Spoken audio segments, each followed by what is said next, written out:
சாந்தி 24/4/2024 காலை முரளி. ஓம் சாந்தி. பாப் தாதா, மதுவனம். சாராம்சம்: இனிய குழந்தைகளே, நீங்கள் காலையில் செல்வந்தராகவும் மாலையில் யாசிப்பவராகவும் ஆகுகின்றீர்கள்.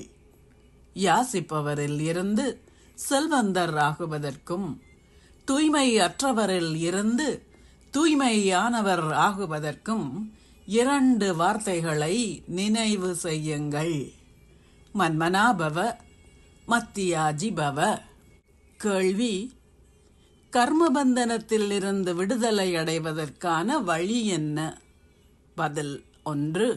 நினைவு யாத்திரையும் ஞானத்தை கடைதலும் ஆகும். 2.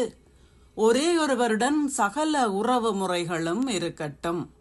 உங்கள் புத்தி எவராலும் ஈர்க்கப்படக்கூடாது. 3. உங்கள் யோகம் சர்வசக்தி பேட்டரியுடன் இணைக்கப்பட்டிருக்கட்டும். உங்கள் மீது முழு கவனம் செலுத்துங்கள். தெய்வீக குணங்கள் என்ற இறக்கைகளை எப்பொழுதும் வைத்திருந்தால் நீங்கள் தொடர்ந்தும் கர்மபந்தனங்களில் இருந்து விடுதலை ஆகுவீர்கள். ஓம் சாந்தி.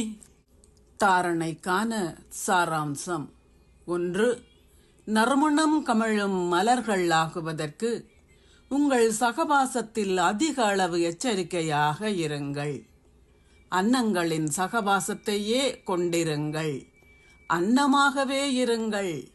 முரளியை இட்டு கவனயீனமாக இருக்காதீர்கள். 2.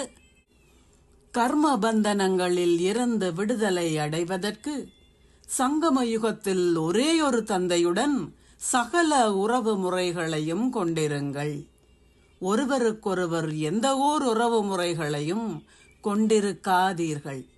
எல்லைக்குட்பட்ட உறவு முறையின் காதலில் வயப்பட்டு உங்கள் புத்தியின் யோகத்தினால் எவர் மீதும் பற்றி கொண்டிருக்காதீர்கள். ஒரே ஒரு தந்தையை மாத்திரம் நினைவு செய்யுங்கள். ஆசீர்வாதம்: உண்மையான அன்புடையவராக இருந்து கடவுளின் அன்பில் அமிழ்ந்திருந்து அவரின் சந்திப்பில் மூழ்கியிருப்பீர்களாக. இரு வேறானவர்களாக இருந்தாலும் அவர்கள் ஒரே வடிவத்தில் இணைந்திருப்பதே அன்பிற்கான அடையாளம் என நினைவு கூறப்படுகின்றது. இதுவே அமிழ்ந்திருப்பது எனப்படுகின்றது. பக்தர்கள் இந்த ஸ்திதியையே அன்பில் மூழ்கி இருத்தல் அல்லது அமிழ்ந்திருத்தல் என குறிப்பிட்டுள்ளார்கள்.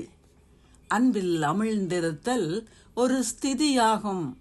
எவ்வாறாயினும் ஒரு ஸ்திதி என்பதற்கு பதிலாக எக்காலத்திற்குமாக அற்றுப்போகுதல் என்பதே ஆத்மாக்களின் அடையாளம் என அவர்கள் கருதுகின்றார்கள்.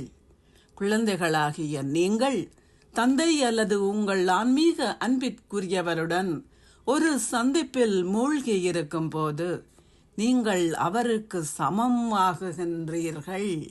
ஸ்லோகம்: அகநோக்கில் இருக்கின்ற ஒருவர் தனது மனதில் வீணான எண்ணங்களில் இருந்து விடுபட்டு மௌனத்தில் நிலைத்திருப்பவர் ஆகுகின்றார்.